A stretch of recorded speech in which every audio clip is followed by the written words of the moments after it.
Hey everyone. So, Hey, how are you doing? Hope y'all are doing great this beautiful Thursday afternoon now. It's 1 o'clock.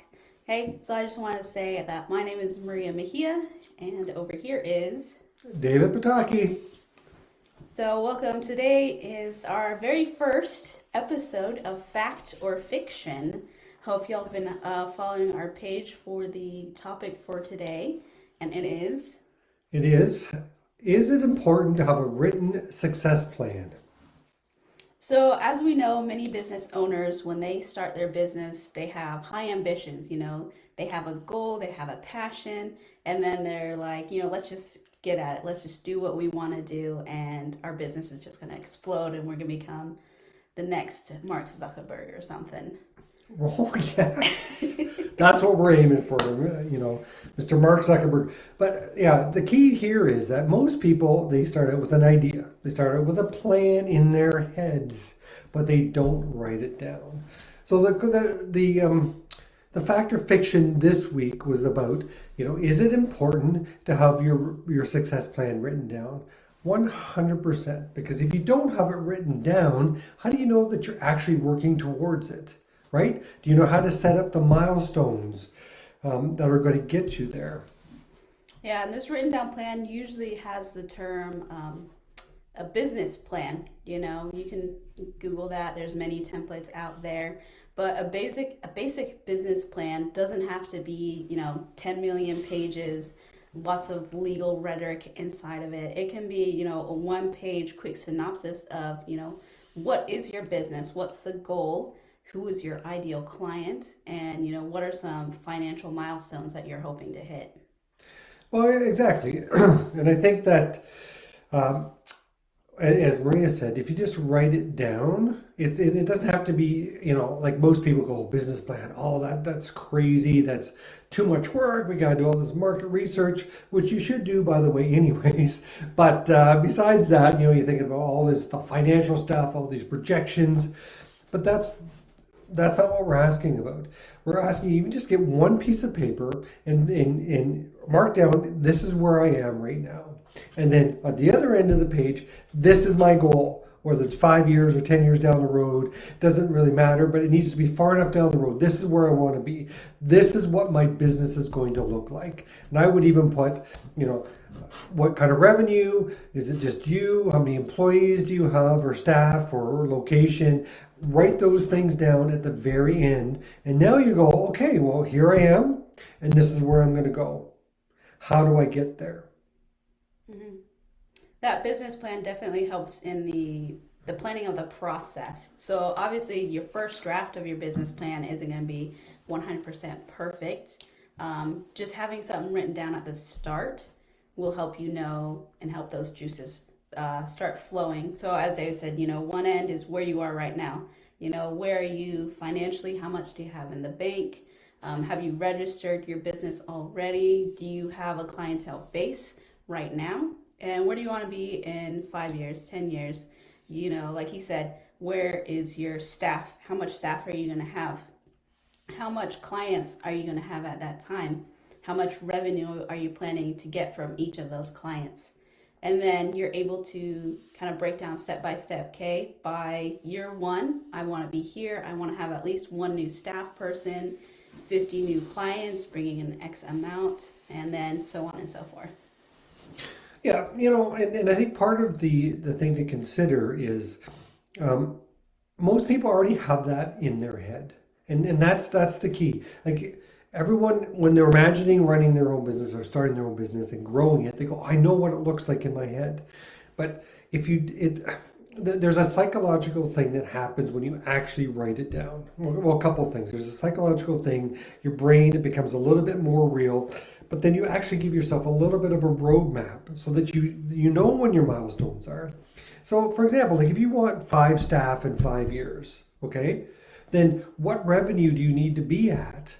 Where's the profit? How do you know when you're going to be able to afford the staff? It's like if you want to go, oh yeah, I want to earn $1 million this year, right? I mean that's a great goal, but do you even know what that means per month? Right? That's $86,000, $86,606,000 a month. every month, right? Now you know what the end goal is. Now you can break it down into the month goals. But at the same time, revenue of $1 million isn't necessarily the best thing, because there's lots of businesses that have revenues of $1 million, but they only have profit of like $50,000. What you really want to do is you want to have a profitable business. The revenue isn't necessarily the key point there, because there's lots of businesses that make $500,000 and they make $200,000 in profit. Or some businesses that $1 million are only making $100,000 in profit. So which business would you want? The one that's earning more profit or the one that's earning more revenue? But this goes back again to what it is that you want, what is the end goal, and then make the plan to get there. Mm-hmm. And so for some of you people out there who might be confused by the terms revenue and profit, revenue is just the money that comes into you from you doing business. So the fees that your clients pay you, the worth of the items that you sell, and then the profit is that bottom line. What is it that your business is taking home at the end of the day?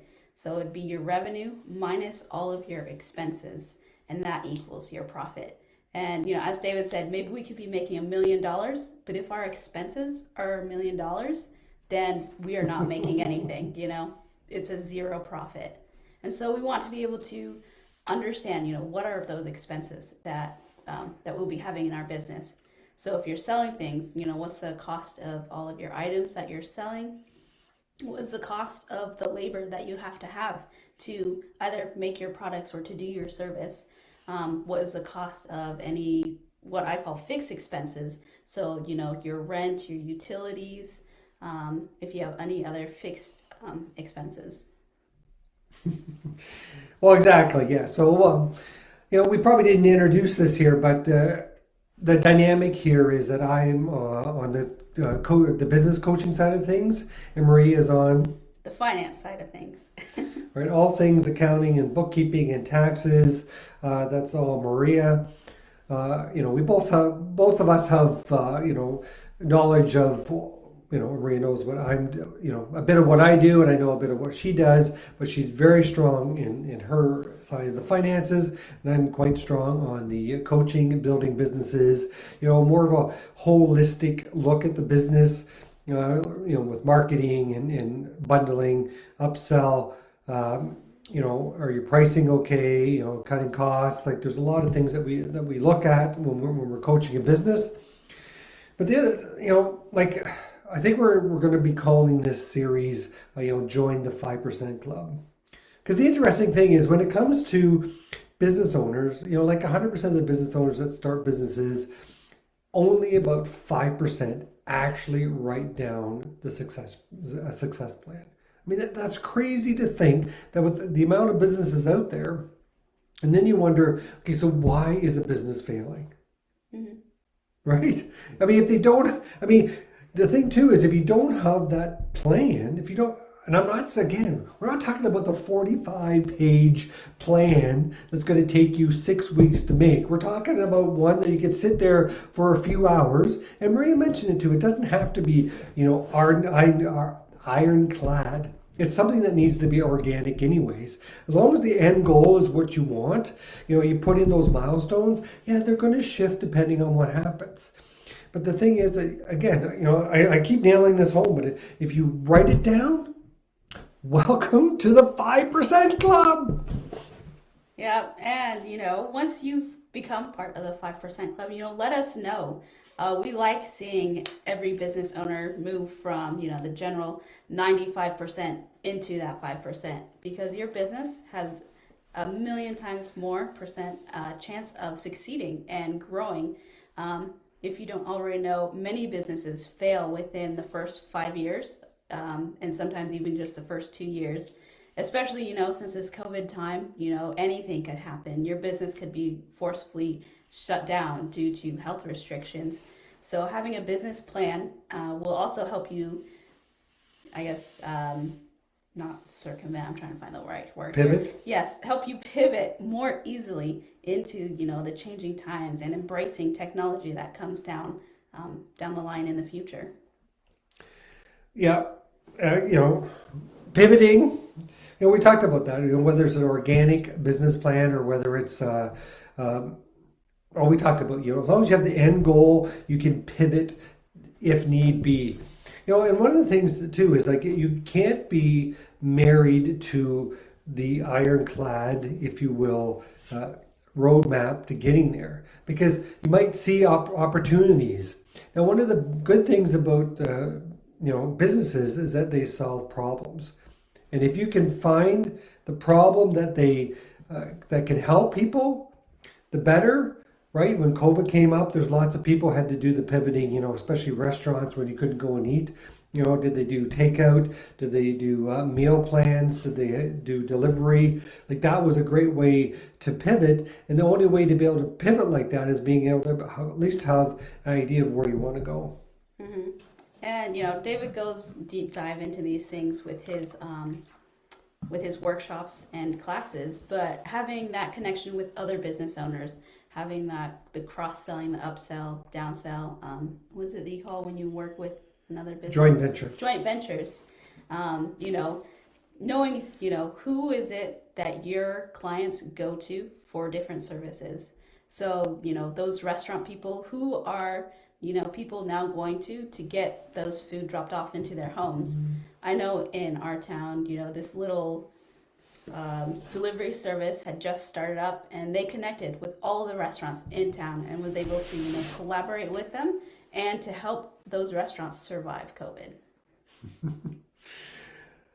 So we're look for us for workshops. We've got upcoming workshops. We don't have the next one nailed down yet, but it's going to be in the next week or two. So just look out for that. Facebook, Instagram, it'll be all on there. We are planning to do this on a weekly basis, right? Yes, we are.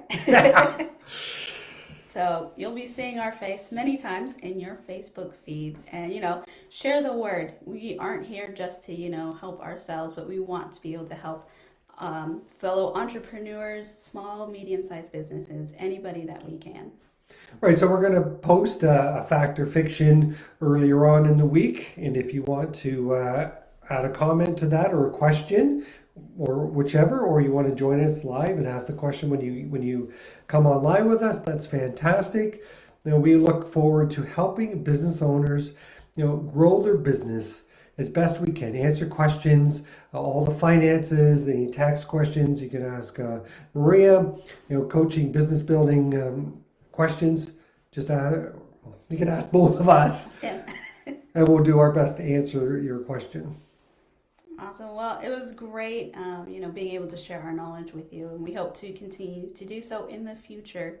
Like and share our page with those people that would benefit from our help. Yes, any business owners, doesn't matter the size, doesn't matter any of that stuff. We can help, and we're looking to help whoever we can. So we look forward to the next time, next Thursday, sorry. Next Thursday. Thursday, all right. All right, we'll see you next time here on Fact or Fiction.